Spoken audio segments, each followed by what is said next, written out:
To have the director and the writer, the wonderful Paul Thomas Anderson. Thank you. Thank you, David. Hello, everybody. Nice crowd. Well, this is really your sweetest movie, I would say. And it struck me watching it that it was a movie that not only was it made during COVID, but it's a COVID movie in a lot of senses. I was wondering if you were thinking at all about the audience and what an audience who's been through COVID needs at this moment. No. And the reason why I wasn't thinking that is because we were planning to shoot the film in May. Mm-hmm. When March rolled around, we discovered we weren't going to be making the film in May. You know, that the world had stopped for a second, and we picked back up in August. So that was the first opportunity that we had. So the script was written, the shots were picked, everything had been put into place. Right. But it did, of course, cross my mind as we reached the finish line of shooting the film and then went into the second lockdown. We were in the editing room, and the joy that I had while working on it was getting me through this incredibly challenging time. It gave my family, who was in the editing room with me, incredible joy getting through this time. And I can remember a moment of feeling like, I just want to share this. I just want to share this right now. To the point of like crazy thoughts in the middle of the night, like, well, fuck it, let's just put it out somehow. We weren't even done with the movie. We were like halfway done, and I was just anxious to share it. And as I see it emerging now, we did finish it properly, and I see the way people are responding to it. I feel like we just got quite lucky that we made a film that has, that is joyful and open. Yeah, I think it's a movie that we kind of need right now. Yeah. But it's really a friends and family movie. I mean, everybody, you have long-standing relationships. I don't know if the audience understands that you had made many music videos with the Haim sisters. Yes. My relationship with Alana it's complicated. Actually, it's not complicated at all. It's quite simple. Their mother was my elementary art school teacher. She taught, when I was 7 or 8 years old, she taught me how to paint, and I remembered her incredibly well. I kept paintings that I made with her over 40 plus years, and she was like a vision. Where I went to school, there was always sort of like very, very stubborn old teachers. And she looked like Alana. She had this beautiful long hair, and she made quite an impression on me. Flash forward 40-something years, and I heard this band on the radio named Haim. And the more I listened to this music, the more I felt this incredible connection to it. I discovered they were from the San Fernando Valley. That's where I'm from. Oh, what a connection. We had a mutual friend in common. I reached out to that mutual friend. I said, can I meet these girls? I'd love to talk to them. And they came over to our home, and they said, our mom was your art teacher. I said, who's your mom? They said, Donna Rose. And I nearly fell out of my chair. I went into my son's room. I found a painting that I painted with her mom. I said, your mom taught me how to do this. Wow.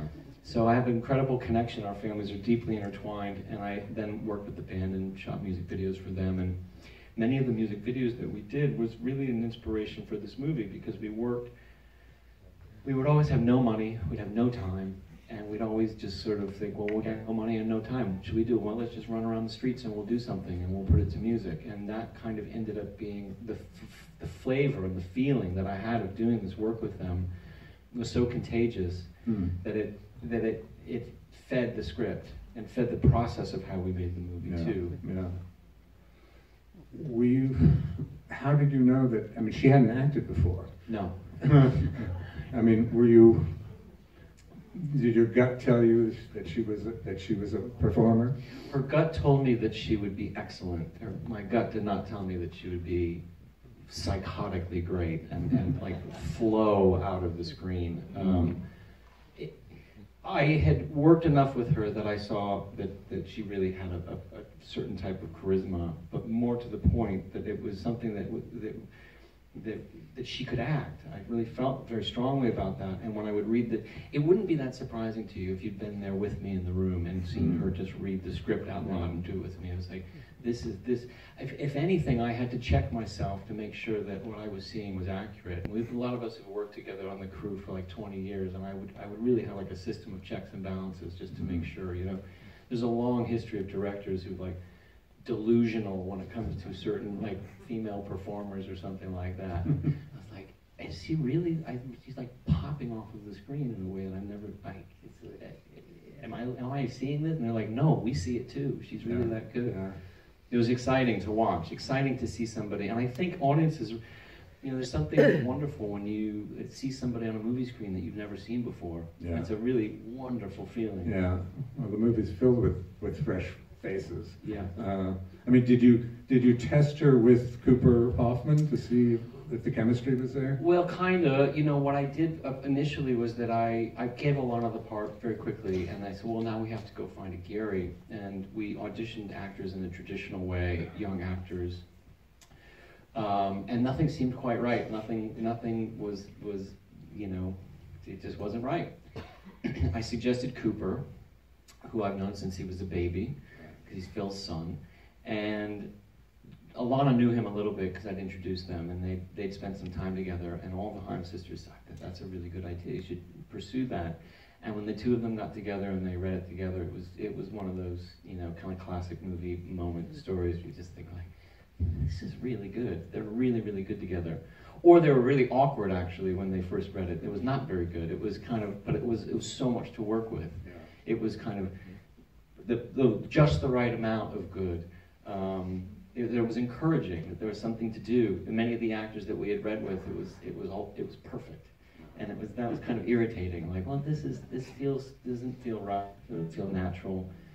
And they connected to each other quite strongly. And we did it again the next day and the next day, and then yes, we did do a traditional screen test. So it was one thing to sort of be alone in your room or with an iPhone or something like that. But okay, well, let's do it with a real movie camera with real lights. And the first screen test that we did, we went to a deli in Tarzana where I live, and we didn't close down the deli. We just sort of asked them to just give us a booth and let business go on, and so they could get a sense of life going on, and it was a very, very successful screen test. They did really, really, really well. And then when we did another one, and they did really, really well. And then we got to the first day of shooting, and they just like froze like deers in the headlights, like.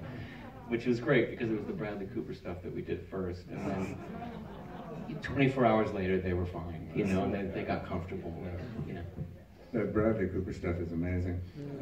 Was that, I was curious as I was watching it when he does that Barbra Streisand, was that written that way, or was he improvising at all? That is the one section of that scene that's improvised.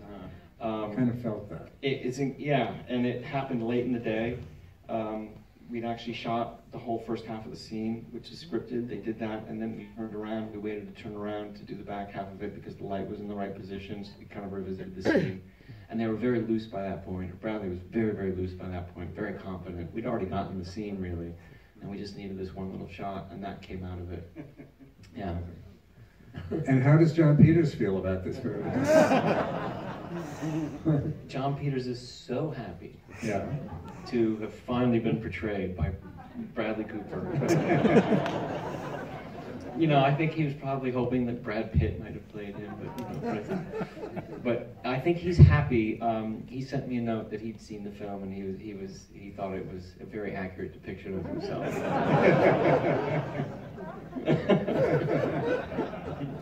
Or at least it helps the myth, you know, continue on.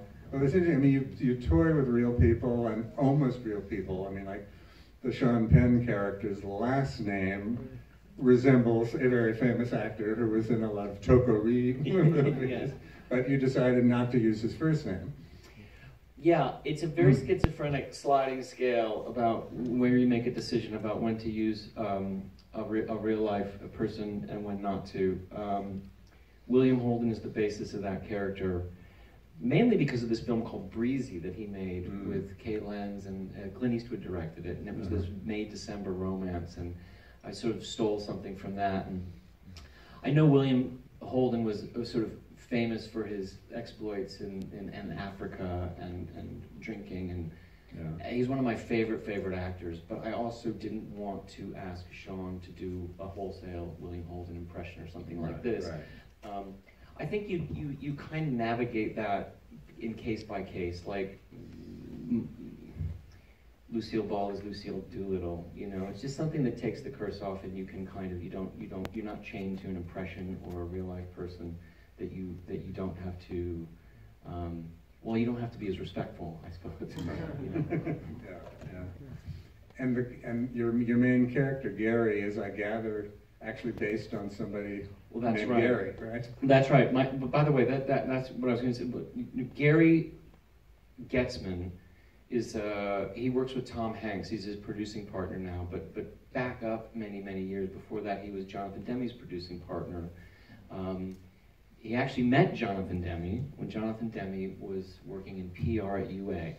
And they met backstage at the Ed Sullivan Show, where Gary went to promote Yours, Mine, and Ours, as sort of depicted in the movie. We fudged the details a little bit. But Gary was a child actor in the San Fernando Valley. His mother worked in PR. They took care of the Mikado restaurant. They took care of Tail the Cock. They did all this kind of stuff. And Gary was going to go to New York to promote Yours, Mine, and Ours, and he needed a chaperone because his mom couldn't go. So he found a burlesque dancer named Kiki Page who lived in his neighborhood. This is like this 40-year-old burlesque dancer to chaperone a 16-year-old Gary Getzman to New York. And I heard that story, and I was hooked. Like, that's a really... Demme was working for UA at the time, and they struck up a friendship. And over the years, Gary would tell me numerous stories. He once the child acting thing didn't quite work out, he got into the waterbed business. The waterbed thing didn't really work out, and then he told me about the gas crisis. You know, and suddenly when you have a story where the Arab-Israeli war is affecting a 16-year-old in the valley in his waterbed business, like you know you've got a good story. Like you latch onto those things and you hold on to them. And he also worked for Joel Wax, his campaign for mayor, and did in fact overhear that pinball was going to be legal in Los Angeles County and was trying to get in the ground floor. So all of those details are, more or less accurate to Gary's escapades as like a very precocious 15, 16, 17-year-old. Yeah. Was this an idea? I mean, I know that you were working on a different script. That's right.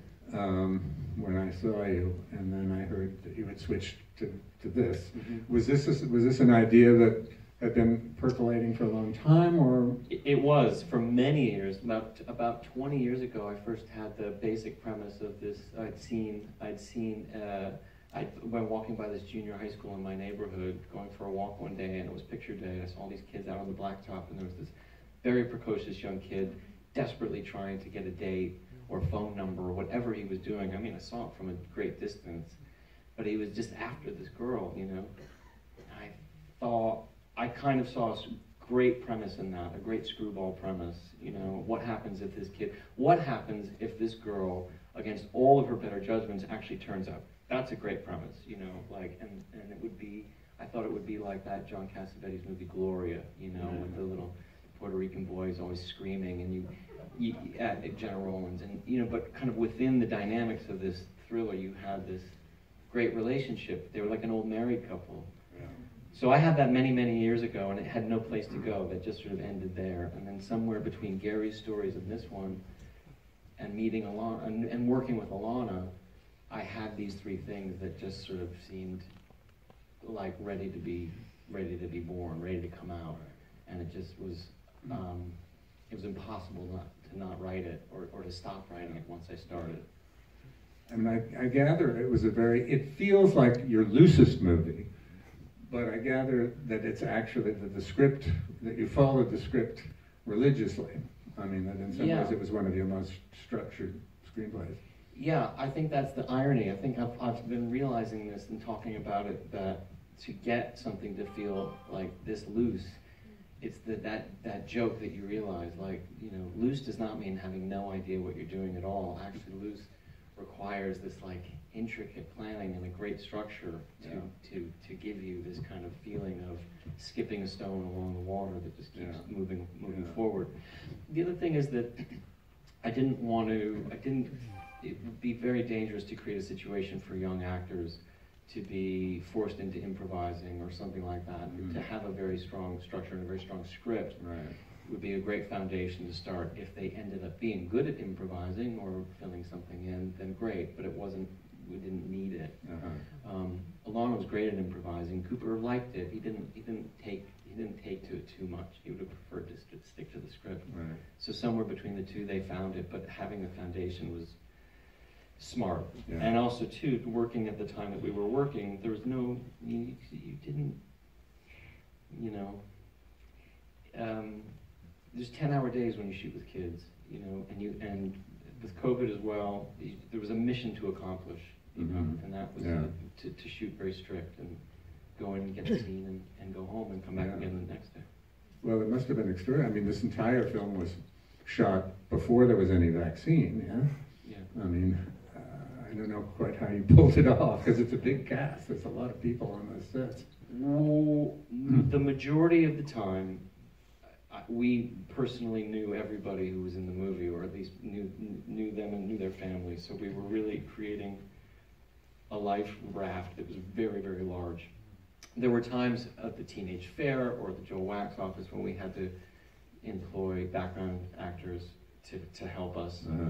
But it was testing. That was the thing that made it possible, you know, testing 3 times a week and just being very strict. And everybody, the mood was so, it was so, we all had this mission to accomplish, and we were also happy to see each other again. That no one wanted to go blow that, you know, and I think the land of unintended consequences was that for all these young actors, they were actually seeing how you should make a film. You know, there's no end to the stories of young actors that they get distracted on the weekends, or they're on their, you know, they get busy at night and they stay out too late, stuff like that. This was like that. And it was exactly how you should make a film. I mean, you only make it for 60 days. You've got to be able to sort of corral yourself and focus and concentrate. So the level of concentration was very high on everybody's part. It was a 60-day shoot? Yeah, 65, I think we ended up doing it. Amazing. Extraordinary.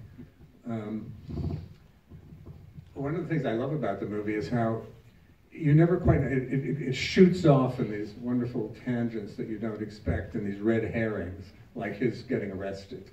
Which is then, you know, it happens and then it's over and it's never alluded to again. Or the guy outside the wax office stalking. I wonder, did you have Nashville in mind? Was that a little homage? No, I didn't, because I'll tell you what I had to do very carefully there was you realize that you have Nashville or Taxi Driver as these touchstones where something really bad does happen. Right. And you have to be, you know, you're leading an audience to believe that there's a threat, because there is a threat, but you trying to navigate. What you know is that ultimately, I don't want to say a sort of even more sinister, but it's more slow motion. It's not this big violent event, but it's a very slow motion, torturous situation that Joel finds himself in, not being able to behave as himself, not being able to be in public, and that it's a soft landing. It's not some big shootout or something like that that kind of comes to end the film, but something more melancholy, you know, no less tragic, but just more melancholy. So yeah, I was aware that you could potentially guide an audience towards expecting something, but you have to do it carefully. And hopefully, though, that they go along for the ride with you, they can feel something else. Can you talk a little bit about your music choices? Sure. Because they're not the obvious ones. You know? Right. Well, you know, I mean, listen, the list is long of films that take place in the 70s and great music that goes along with it. I mean, you know, Boogie Nights is a similar thing. You have songs of the period helping to tell your story. But the great thing about this music is that for as many hits as there are, there's like 10 behind them that maybe weren't hits or that aren't as well known. So I was just sort of picked out from the library of stuff that I've had over the years, and then you just put that radio on and hope for a gem to come along that you've never heard before. And from time to time you get lucky and you hear something, or you use the Billboard 100 book that they publish, you know, from each year, and you go in and you dig around and you see so many songs that you've never even heard of, find them and see if they'll work. But I think the nice thing too is that you can free yourself up and you can use a Nina Simone song like The July Tree to sort of set the table. And I mean, it's hard one to justify because you're not going to hear July Tree on a high school playground, a high school hall, a locker room or something like that in 1973. But it sets a nice tone for the film, and you just sort of move the goalposts as you need it to use what's needed, and then to use Johnny at the beginning, Johnny Greenwood score, just to use that at the very beginning, and then use it at the end. That was sort of just the plan there. Yeah. Johnny Greenwood is everywhere these days. Every other movie I see has a Johnny Greenwood score. That's right. Well, I told him very early on that that I didn't need much music, so he went and took 2 other jobs. Wow. I'm getting a signal that I'm afraid we are running out on our last. Any last words you'd like to share with the audience? I thank you for coming on a Sunday night. This is amazing to see you guys all here. I really appreciate it. Thank you. That was too short. All right. Thanks, guys. Thank you.